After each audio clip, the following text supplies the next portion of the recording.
नमस्कार, स्वागत है आपका फायदेमंद फंड्स में। और हर हफ्ते हम एक नए फंड मैनेजर से बातचीत करते हैं और समझने की कोशिश करते हैं कि फंड की स्थिति क्या है और मार्केट का सिनेरियो क्या है। तो आज हम जिससे बात करेंगे वो है यूनियन मल्टी कैप फंड और यूनियन एसेट मैनेजमेंट कंपनी के को हेड इक्विटी के संजय बिंबलकर जी हमारे साथ जुड़े हैं। संजय जी, बहुत बहुत स्वागत है। और बाजार का ये दौर बड़ा मुश्किल भरा है, बहुत थोड़ा सा टफ टाइम है, क्योंकि दुनिया भर के बाज़ारों में एक बहुत ही अनसर्टेनिटी है और बहुत सारे इवेंट्स होते रहते हैं। तो प्रिडिक्शन बड़ा मुश्किल हो पाता है कि रुख क्या होगा, बाज़ार का डायरेक्शन लेस रहता है समटाइम्स, कभी कभी। ऐसे में बहुत सारे जो म्यूचुअल फंड के निवेशक होते हैं या पोटेंशियल निवेशक होते हैं, वो उनको डर लगता है कि अभी एंट्री करें कि ना करें, कैसे करें। और कई बार ये भी देखने को पड़ता है कि लोग अपनी SIP रोक भी देते हैं। तो इस माहौल में जब एक फंड मैनेजर से हम लोग बात करते हैं तो हम लोग ये जानने की कोशिश करते हैं या निवेशक जानने की कोशिश करते हैं कि बाज़ार को आप इस समय किस नज़रिए से देख रहे हैं और आपकी धड़कन कैसी रहती है। तो पहले तो ये बताइए कि इस वक्त जो बाज़ार की तस्वीर है वो आपको कैसी दिख रही है। जी, बहुत धन्यवाद हमें आपके कार्यक्रम में आमंत्रित करने के लिए।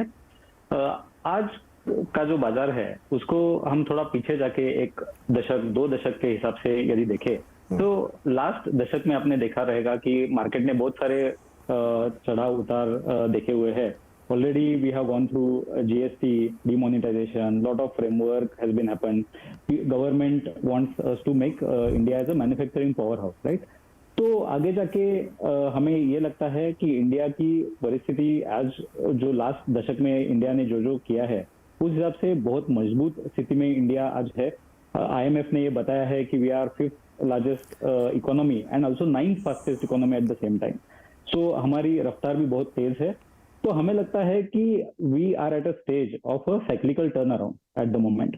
हम लोग लास्ट बहुत सारे 3-4 दशकों का भी थोड़ा मुआवजा ले तो हमें ये पता चलेगा कि 1961 India was almost written off by the world as such कि यहाँ पे अभी फूड क्राइसिस होने वाली है। वहां से देख के हमें अब पता चलेगा कि 1977 ग्रीन रिवॉल्यूशन हो गई, बाद में व्हाइट रिवॉल्यूशन हो गई, IT रिवॉल्यूशन हो गई। तो हमें लगता है कि हम एक मैन्युफैक्चरिंग रिवॉल्यूशन के थ्रेशोल्ड पे आज खड़े हैं। एंड आगे जाके इंडिया को मैन्युफैक्चरिंग पावर हाउस बनाने की जो गवर्नमेंट की ये जो ट्राई चल रही है उसमें हमें लगता है कि इंडिया का एक ऑप्टिमिस्टिक फ्यूचर आगे आते हुए हमें दिखाई दे रहा है। तो हम मार्केट को उस नजरिए से देख रहे हैं कि अगले 3 से 5 साल के लिए India can become a very big manufacturing power house in the global context. And उस हिसाब से हम लोग सोच रहे हैं कि इंडिया की ग्रोथ आगे जाके भी अच्छी रहेगी। अभी आप देखेंगे कि इंडिया का मार्केट लास्ट ईयर भी बहुत आउट परफॉर्म कर चुका है ग्लोबल मार्केट के कॉन्टेक्स्ट में भी, US और वर्ल्ड मार्केट्स के कॉन्टेक्स्ट में भी। तो India is trading at premium, तो double digit high single digit premium पे ट्रेड हुआ है। तो इसका मतलब आगे जाके ऐसा होता है फॉर निवेशकों के लिए खास करके that going ahead we have to focus on stock selection कि अर्निंग्स ग्रोथ, अर्निंग्स की जो डिलीवरी है, प्रॉफिट की जो डिलीवरी है उसमें से मार्केट की ग्रोथ को ज्यादा चालना मिल सकती है रादर देन पी री-रेटिंग और even premium increasing going ahead. तो हमें ऐसा लगता है कि हमें स्टॉक सिलेक्शन या फिर जो कंपनी फास्ट ग्रोथ करेंगे उस पर फोकस करना चाहिए। वो ज्यादातर के फायदा दिला सकती है going ahead rather than broader market. अगले 3 से 5 साल का नजरिया देखें तो हमें लगता है कि double digit kind of growth rate should be expected by investors. Sanjay ji, लेकिन एक सवाल ये उठता है, ये बात आपकी बिल्कुल सही है कि मार्केट में ये पार्ट एंड पार्सल है कि ऊपर नीचे होते रहते हैं, बड़े बड़े इवेंट्स होते रहते हैं, वो US का इवेंट हो या यूरोप को हो या इवन वॉर क्राइसिस हो। लेकिन बहुत सारे लोग जानना ये भी चाहते हैं कि मार्केट एक साइकिल्स में चलते हैं, वो साइकिल्स बड़े बड़े भी होते हैं, 5 साल 8 साल के भी साइकिल हो सकते हैं। हम लोग इस वक्त जिस जंक्चर पे खड़े हैं वो साइकिल का कौन सा प्लेस है जहाँ पे वो शुरुआत है, या हम लोग इस डाउन टर्न के पीक पे हैं कि अब यहाँ से बहुत ज़्यादा गुंजाइश नहीं करेक्शन की, यहाँ से ऊपर जाए, तो उस साइकिल में हम लोग कहाँ पे हैं अभी? जी, तो जैसे मैंने कहा हम थोड़ा प्रीमियम पे ट्रेड हो रहे हैं। हिस्टोरिकली भी India has traded at a premium. तो ऐसा नहीं है कि प्रीमियम अपने लिए कुछ नया है।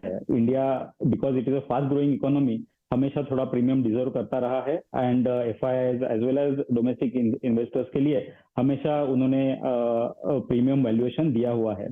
तो हमें लगता है कि आगे जाके we are at a cyclical recovery plus capital expenditure recovery is expected going ahead. तो as of now if you look at last 1 year, last 1 साल थोड़ा टाइम करेक्शन का रहा है। हमें particularly in last 1 year 3 to 5% kind of return ही मिले हैं, तो थोड़ा टाइम करेक्शन भी हो चुका है। तो आगे जाके 3 से 5 साल का आप थोड़ा टाइम होराइजन रखे तो हमें लगता है कि अच्छे रिटर्न की उम्मीद कर सकते हैं। हम एक अच्छे पड़ाव पे खड़े हैं जहां से if manufacturing revolution comes in India, as export growth will come in from this manufacturing side, हमें लगता है कि अच्छा रिटर्न इन्वेस्टर्स को मिल सकता है इन 3 to 5 ईयर्स टाइम। तो ये जो नो रिटर्न या कहें पेन पीरियड, ये कितना लंबा हो सकता है? साल, 1.5 साल, मैक्सिमम 2 साल? सॉरी, ये जो नो रिटर्न या पेन का दौर हो सकता है मार्केट के लिए, जैसे हो सकता है कि रिटर्न ही ना, एकदम फ्लैट सा मार्केट रहे, ऊपर नीचे होता रहे, तो ये दौर बहुत लंबा चलेगा, साल 2 साल चलेगा, कितना आपको लगता है? इसका एग्जैक्ट अनुमान लगाना वैसे थोड़ा मुश्किल है, लेकिन हमें लगता है जैसे ग्लोबल स्लोडाउन अभी आ चुका है already, most of the experts are saying recession is almost coming through and related commodity prices etcetera भी कम हो चुके हैं। तो हमें लगता है कि अगले 1-2 क्वार्टर में थोड़ा अनुमान लगाना ठीक रहेगा हमारे लिए कि ये और दौर कितना लंबा रह सकता है। लेकिन मैं एक बताना चाहूंगा कि जब ग्रोथ इतनी फास्ट हो रही है और manufacturing sector as well as services exports में हमारा मार्केट शेयर बढ़ रहा है, तो इसका कम प्रोबेबिलिटी रहेगा कि India will be ignored for long period of time. Okay, एक लास्ट क्वेश्चन और मार्केट में, फिर हम लोग मल्टी कैप फंड पे आते हैं। एक डिबेट चल रही है लोगों के बीच में कि जब ब्याज से ही हमको पैसा मिल सकता है 8-9% सेफली, तो हम शेयर बाजार में क्यों पैसा लगाएं? क्योंकि अभी तक ये नहीं पता चल पा रहा है कि पाइवट कहाँ पे है, रेट ऑफ इंटरेस्ट कहाँ पे जाके रुक जाएंगे, टर्मिनेट कहाँ पे होंगे, और फिर वो कितने लंबे तक सस्टेन करेंगे ना। जैसे यूएस में बात चल रही 5.5% पे टर्मिनल रेट हो सकता है, इंडिया में भी पता नहीं है, कोई लोग कह रहे हैं 1 हाइक और हो सकती है, 2 हाइक हो सकती है। तो ये डिबेट फिर बहुत हॉट हो जाती है कि डेट में पैसा लगाते हैं, सीधे एफडी कर देते हैं, क्यों उस पर लगाएं। तो ये वाली डिबेट में आपके साइड में रखते हैं, और ख़ासतौर पे इक्विटी के जो निवेशक हैं उनको आप कन्विंस करें। जी, तो देखा जाएगा तो equity going ahead, next years earning are expected to grow at around 15-16% rate, और अगला 5-10 साल का भी आप एक्सपेक्टेशन रखे तो double digit kind of fair value increase is something हम लोग हमारे कैलकुलेशंस में ले रहे हैं। तो इक्विटी एज एसेट क्लास हम हिस्टोरिकली भी देखेंगे तो इन्फ्लेशन से ज्यादा रिटर्न देने वाली एसेट क्लास एक इक्विटी मानी जाती है, और वैसा उसका परफॉर्मेंस भी रह चुका है। तो हमें लगता है कि investors obviously will have to do their risk analysis, जैसे उनका रिस्क असेसमेंट है उस हिसाब से उनको रिस्क एलोकेशन और इक्विटी एलोकेशन देखना चाहिए। लेकिन सपोज टाइम आपके पास है 3 से 5 साल तक का आप टाइम होराइजन आप पकड़ रहे हो, तो हमें लगता है कि equity will be superior asset class going ahead as well. ये बात सही है आपकी कि इंटरेस्ट रेट्स आल्सो इंक्रीज हो चुके हैं, तो interest rates are also should not be ignored, so investors will have to do their risk analysis and accordingly उनको इक्विटी एलोकेशन देखना चाहिए। इन दिस कॉन्टेक्स्ट जैसे मल्टी कैप का बात आप कर रहे थे, तो उसमें वी आर टेकिंग कॉल कि large cap, mid cap, small cap can be equally attractive companies which are attractive which will find their returns. ये तो हमने पीछे भी देखा ही है। तो हमें लगता है कि यदि हम अच्छी कंपनीज पे फोकस करें even in the stock selection, I think that can वो एक बड़ा अच्छा लीवर हो सकता है अपने हाथ में to generate returns going ahead. Sanjay ji, एक चीज़ बताइए, चूंकि जब बहुत ही कमज़ोर बाजार होता है या बॉटम पे आप लेने की कोशिश करते हैं, या बॉटम तो खैर कोई पकड़ नहीं पाता, लेकिन अगर आप लोअर लेवल पे लेते हैं तो ऐसा माना जाता है कि मिड कैप, स्मॉल कैप में ज़्यादा पैसा बनता है, और उसके लिए हमें फंड मैनेजर की मदद चाहिए होती है क्योंकि वो उसकी एक्सपर्टाइज होती है। तो इंडिविजुअल एक्सपोजर की बजाय म्यूचुअल फंड के रूट से लोग जाते हैं। लेकिन आपके पास तो रिस्ट्रिक्शन होगा कि आप एक लिमिट से ज़्यादा उसमें लगा नहीं सकते पैसे, तो कैसे मैनेज करेंगे इसको? बहुत जल्दी चर्निंग करेंगे क्या? देखिए, आज का जो माहौल है, आज के माहौल में risk assessment and risk management is also very important. Particularly आप रिस्क देखेंगे जो ग्लोबल स्लोडाउन हो रहा है, तो इसमें हमें ये दिखाई दे रहा है कि ग्लोबल ग्रोथ जो 3% की थी वो लगभग अभी 1.7-1.8% पे आने की आशंका अभी लग रही है। तो इन हालातों में टिपिकली क्या होता है, जो mid cap and small caps है, they are more prone to risk, they get more impacted by risk, क्योंकि उनका क्लाइंट कॉन्सेंट्रेशन बोलिए या फिर उनका dependence on export, currency, these things matter them a lot. तो इन ये हालातों में हम लार्ज कैप ओरिएंटेड है, हमें लगता है कि large caps are better place considering the risk which is there in the system. जैसे कि आपने बोला अभी की इंटरेस्ट रेट्स हैव इंक्रीज, जो फंडिंग को ड्राइव कर सकती है, तो ये सब चीजें small cap and mid cap के लिए बहुत मायने रखती है, उनके लिए इसका इम्पैक्ट बहुत ज्यादा रहता है। तो एज ऑफ नाउ हम लार्ज कैप ओरिएंटेड है then mid and small cap. however we'll have to remember, as you rightly said, there are like बहुत सारी opportunities mid and small cap में भी आ सकती है, जहाँ पे अच्छा लगे हमें वहाँ पे definitely we'll have to allocate more money। हमें लगता है कि जैसे ही ये साल लास्ट FY22 CY22 आप देखेंगे, large caps have outperform the mid and small cap. तो जैसे ही रिस्क रिवॉर्ड अट्रैक्टिवनेस बढ़ेगा in small and mid cap, we will shift to small and mid cap. Okay Sanjay ji, आपके पोर्टफोलियो में बैंक्स पे आपने काफ़ी वेटेज दिया है, करीब 17.5% आपने अलॉटमेंट उसमें किया है, और फिर थर्ड लार्जेस्ट है pharmaceuticals. Pharmaceuticals grossly under performer है। बैंक ने आउट परफॉर्म किया है, लेकिन अब बहुत सारे दिग्गज बैंकों के रिकॉर्ड तोड़ नतीजे आए हैं, उसके बावजूद स्टॉक की परफॉर्मेंस अब रुक गई है, क्योंकि शायद अगले क्वार्टर के बाद से जो निम का इतना चमत्कार था कि इंटरेस्ट मार्जिन बहुत ज़्यादा थी, शायद अब वो ना हो, क्योंकि डिपॉजिट भी आपको उसी रफ्तार से ऊंची दरों पे हासिल करने पड़ रहे हैं। बहुत सारे बड़े बैंक तो 8-8% पे रेस कर रहे हैं। तो क्या अब भी आप बैंक पे इतना ही बुलिश रहेंगे?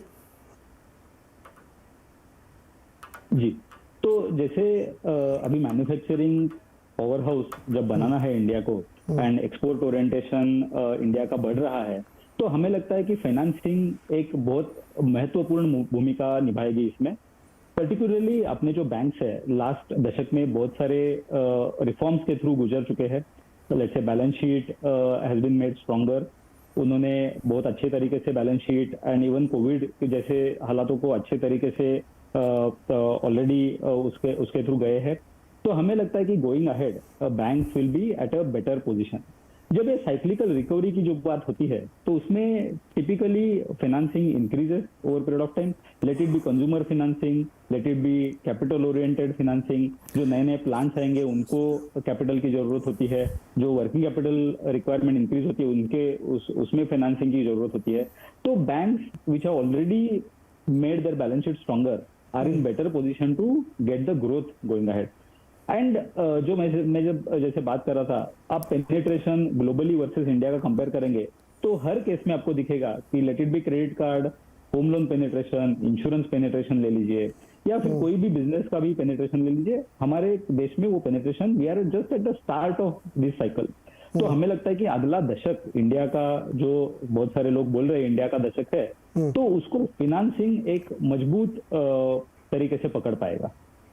और ये फार्मा तो मतलब उसने कोविड के दौरान बहुत आउट परफॉर्म कर लिया है, अब तो एकदम ठंडा पड़ा हुआ है।